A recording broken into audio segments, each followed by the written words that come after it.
करते करते इन दोनों अपने स्थिति से इतने भ्रष्ट हो गए, इन्होंने अपना नाम भी बदल लिया। जगन्नाथ दास और माधव दास दोनों बन गए जगाई और मधाई। इतने क्रूर थे कि गौ मांस भी खाते थे। जहां इनका घर था उस गली से अगर कोई स्त्री भी निकल जाती तो वो भी, उसकी सुरक्षा की भी कोई जिम्मेवारी नहीं। कोई संत महापुरुष चले जाते तो उनको भी ये लोग लूट लेते। मतलब लूट भी करना, स्त्रियों के साथ में अभद्रता भी करनी, गौमांस भी खाना, मद्यपान करके पूरे दिन पड़े रहना, गलत कार्य करना, ये सब करते थे। एक दिन नित्यानंद महाप्रभु सबके यहाँ से हरि बोल बुलवाते उस रास्ते पे जा रहे थे जहाँ जगाई मधाई रहते थे। तो एक व्यक्ति से इन्होंने हरि बोल बुलवाया, तो जैसे ही आगे निकले तो उसने चरण पकड़े, बोले भगवान ऐसे मत जाइए, ऐसे निकल जाइए। बोले ऐसे क्या है? बोले आगे दो नाम के ब्राह्मण हैं, जगाई मधाई रहते हैं, बहुत क्रूर हैं, आप उनके पास मत जाइएगा। गौ मांस खाते, आपको यहाँ दुर्गंध आ रही होगी, हड्डियां पड़ी होंगी आगे। कितनी माताएं, कितनी बहनें, कितनों को अगवा करके उन लोगों ने गलत कृत्य किए हैं, संत महापुरुषों को जान से मार देते हैं, बहुत गलत आदमी, आप वहां मत जाइएगा। नित्यानंद महाप्रभु हरिदास ठाकुर को देख करके कहते हैं असली नाम का अधिकारी तो अब मिलेगा जिससे बुलवाना। ये सब तो छोटे क्रिया करे बैठे थे, असली नाम का प्रभाव जिस पर होना है वो तो अब आगे ही बैठा है। भैया तेरे बहुत भले हो, इधर आ, तेरे को थोड़ा आशीर्वाद, बहुत बढ़िया किया तूने, हमको बता दिया। उसको लगा कि वो कहेंगे कि तूने बता दिया हम नहीं जाएंगे, अब तो हम यहीं जाएंगे, अब तो जगाई मधाई को ही देखना है। लिए करताल खोल लेकर के जगाई मधाई के द्वार पर पहुंच गए और लेकर के महाराज करताल बजा में, मृदंग बजा में एक बार हरि बोल हरि बोल हरि बोल, गौर हरि हरि बोल हरि बोल हरि बोल, गौर हरि हरि बोल हरि बोल हरि बोल। जगाई मधाई दोनों भीतर बैठे थे, मद्यपान करके नशा तो चढ़ ही रखा था उनको। जैसे क्रूरता पूर्वक निकल करके आए मारने के लिए, तो एक अद्भुत लीला की नित्यानंद जी ने। क्या करी? तुरंत अपनी मृदंग समेट करके और हरिदास ठाकुर जी को तो उनकी तरफ धक्का दिया, खुद भाग गए वहां से। हरिदास ठाकुर उनको वो बेचारे जगाई मधाई पकड़ने के लिए गए, बोले रुक जा तुझे बताते, हम हरि बोल कर रहा है सुबह आके। आगे अब हरिदास ठाकुर बोले ये क्या किया इन्होंने, और इतनी जोर से भागे कि दिखे भी नहीं। हरिदास ठाकुर पीछे पीछे दौड़े, बोले आज शिकायत करूंगा इनकी। और जैसे ही पहुंचे तो महाप्रभु जी, चैतन्य महाप्रभु बैठे हैं और पास में निताई महाप्रभु बैठे हैं। इतने में हरिदास ठाकुर बोले अब नहीं जाऊंगा इनके साथ में, ये तो बहुत विचित्र है। वहां जगाई मधाई के पास गए, वहां जाकर के मुझको धक्का दिया है। तो चैतन्य महाप्रभु बोले तुमने ऐसा क्यों किया? बोले इनको पिटने की बहुत आदत हो चुकी है, अब हम तो अभी नए नए आए हैं। इनको पहले ही मुगलों ने पकड़ करके बीच बाजार में कोड़े बरसाए थे। हरिदास ठाकुर की कथा भी बड़ी अद्भुत है, और कहा था कि तुम नाम नहीं गाओगे, लेकिन इन्होंने कहा मृत्यु स्वीकार है, नाम नहीं छोड़ेंगे। बोले इनको तो भाई खूब इनको उत्पीड़ना मिल चुकी है पहले, तो हमें लगा कि अभ्यासी हैं, इसलिए हम धक्का दिया है, और हमको तो अभ्यास है नहीं पिटाने का, तो हम तो भाग गया है। जगाई मधाई बड़े खतरनाक है। हरिदास ठाकुर बोले अब नहीं जाऊंगा इनके साथ, ये तो बहुत खतरनाक है, तो मुझे कहीं भी ऐसे छोड़ के आ सकते हैं।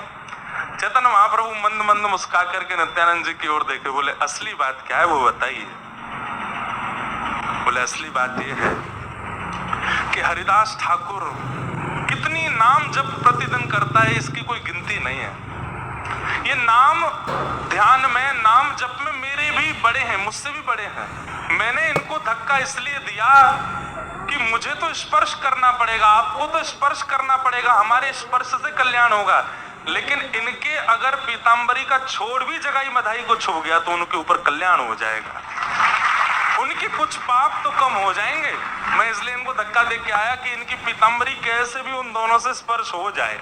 हरिदास ठाकुर बोले अब नहीं जाऊंगा मैं, तुम्हारी कोई भरोसा नहीं है, तो भर रहे हो बातों को। बोले नहीं कल चलेंगे, वहां नहीं जाएंगे, हाँ कहीं और चलेंगे। अगले दिन सुबह उठ करके फिर से खोल मृदंग आदि लेकर के, करताल लेकर के चले। लेकिन नित्यानंद महाप्रभु जी के तो मन में था कि वहीं जाना है।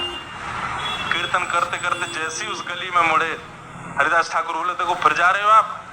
बोले अब मैं आगे रहूंगा, आप मुझे धक्का दे देना, पहले ये हाथ करके चलो ऐसे, लेकिन चलना है। उन पर तो कल्याण करना है। दोनों जैसे ही पहुंचे और कल की भांति फिर से उन्माद नृत्य करते हुए हरि बोल हरि बोल हरि बोल हरि बोल हरि बोल, मृदंग बजा में जोर से कांसा बजा करके नृत्य करें। जगाई मधाई बोले फिर आ गए, कल तो भाग गए थे, आज फिर आ गए। लेकिन उनका कीर्तन बंद नहीं हुआ, आवेश में आ गया। और यहाँ जगाई जिस पात्र में मदिरा पान कर रहा था उसी पात्र को लेकर के उठा करके मारा और श्री नित्यानंद महाप्रभु के माथे पर जाकर के वो पात्र पड़ा, रक्त की धार बहने लगी। रक्त देखते ही वहां से हरिदास ठाकुर चिल्लाए हैं, हे महाप्रभु रक्षा करो, हे महाप्रभु रक्षा करो। यहाँ हरिदास ठाकुर की पुकार जैसे ही श्री चैतन्य महाप्रभु के कर्ण रंध्र में पड़ी है, नेत्र खुलते ही ठाकुर जी के नेत्र ताम्र वर्ण के हो गए। वैसे तो वे चैतन्य रूप में रहते हैं, राधा भाव में रहते हैं, लेकिन आज तक तीनों युगों में रक्षा करने वाले बलभद्र भैया, लक्ष्मण भैया के ऊपर आक्रमण। ये भाव सुनते ही महाप्रभु जी भूल गए कि कौन गौर हरि, कौन चैतन्य, कौन निमाई। तुरंत सुदर्शन चक्र धारण कर लिया और सुदर्शन लेकर के पहुंचे हैं सीधे जगाई मधाई का उद्धार करने के लिए। रूप देख करके जगाई मधाई थर थर कांपने लगे, चरणों में गिर गए, सुदर्शन चक्र को आज्ञा किए दोनों का सर धड़ से अलग कर दो। इतने में नित्यानंद महाप्रभु को होश आया, तुरंत दौड़ करके श्री चैतन्य महाप्रभु को हृदय से लगाया, नहीं भगवान आप ये क्या कर रहे हैं? आपने ही कहा था ना तो उद्धार करना है, ना स्वीकार करना है, ना किसी पर कृपा करनी है, अब तो सबको स्वीकार करना है। ये सबसे बड़े अधिकारी हैं स्वीकार के, प्रभु इनका ऐसे वध मत कीजिए। नित्यानंद महाप्रभु ने जैसे ही हृदय से लगा, महाप्रभु चैतन्य शांत हो गए। कभी तो उनको राधा भाव का आवेश आ जाता और कभी कृष्ण भाव का आवेश। सुदर्शन चक्र आकाश से आ ही रहा था। इतने में नित्यानंद जी ने चरण पकड़ ली, बोले ये तो अत्यंत स्वीकार के पात्र हैं, ऐसा मत कीजिए महाप्रभु। तुरंत कृष्ण भाव का आवेश, सुदर्शन चक्र आकाश से आ ही रहा था। इतने में नित्यानंद जी ने चरण पकड़ ली, बोले ये तो अत्यंत स्वीकार के पात्र हैं, ऐसा मत कीजिए महाप्रभु। तुरंत सुदर्शन चक्र अंतर ध्यान हो गया और जगाई मधाई दर्शन करके चरणों में नतमस्तक हो गए। बोले हमें क्षमा कर दो भगवान, हम पहचान नहीं पाए, हम जान नहीं पाए, हम पर कृपा अब हुई है। जगाई मधाई दोनों को ठाकुर जी ने पवित्र कर दिया। बोले गंगा स्नान किया है तुमने दोनों ने? बोले हाँ बचपन में कभी किया था। बोले चलो गंगा स्नान कराते हैं। जगाई मधाई दोनों को लेकर के गंगा जी में गए। महाप्रभु जी और नित्यानंद जी अपना हाथ पकड़ करके लेकर के जा रहे हैं और जैसे ही गंगा जी के मध्य में पहुंचे, ए जगाई मधाई हाथ में जल लो। जल लिया और जल लेकर के चैतन्य महाप्रभु संकल्प करवा रहे हैं। बोले जीवन में जितने भी पाप किए हैं, तुरंत दोनों ने हाथ छोड़ दिया। बोले नहीं नहीं नहीं नहीं भगवान ऐसा मत कीजिए। बोले क्यों? बोले आप हमारे अगर प्रायश्चित करवाने के लिए हमको गंगा जी लाए, ये गंगा जी सूख जाएंगी, हमने इतना पाप किया। हमारे पाप को धोने की सामर्थ्य गंगा जी में नहीं है।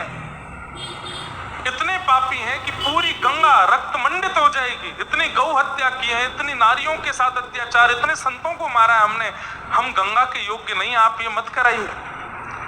महाप्रभु जी बोले हमारी आज्ञा है। तुरंत जल लिया और जल लेकर के कहा बोलो बोलो मेरे पीछे, जीवन में जितने भी पाप किए हैं, बोले जितने भी पाप किए हैं, जो भी कुछ अनाचार अत्याचार आदि आदि जो कुछ भी किया है सब बुलवा दिया। और तुरंत चैतन्य महाप्रभु ने हाथ आगे किया। बोले हम सब गौर हरि को अर्पित करते हैं। सारे पाप गंगा जी को नहीं दिए हैं। दोनों के हाथ कांपने लगे। बोले ये आप क्या कर रहे हैं? बोले तुरंत दो। आवेश में जब बोला तो दोनों ने जैसे ही जल दिया है, श्री गौर हरि, श्री गौर सुंदर, श्याम सुंदर हो गए, श्याम वर्ण हो गया ठाकुर जी। जगाई मधाई रोने लगे। बोले ये तो अत्याचार, हमारे पाप के कारण गौर हरि श्याम हरि हो गए। नित्यानंद महाप्रभु बोले नहीं, ये तुम्हारे पाप से श्याम हरि नहीं हुए हैं, ये तुम पर कृपा करके गौर हरि ने अपना वास्तविक रूप दिखाया। तुरंत प्रणाम कर लो। गंगा जी में डुबकी लगा करके चैतन्य महाप्रभु को जैसे ही प्रणाम किया, महाप्रभु जी ने जैसे ही डुबकी लगाई तो जो श्याम वर्ण हुआ था वो पुनः गौर वर्ण हो गया। और जगाई मधाई हमें पापा आगे देखो भाई, पापा आगे हैं।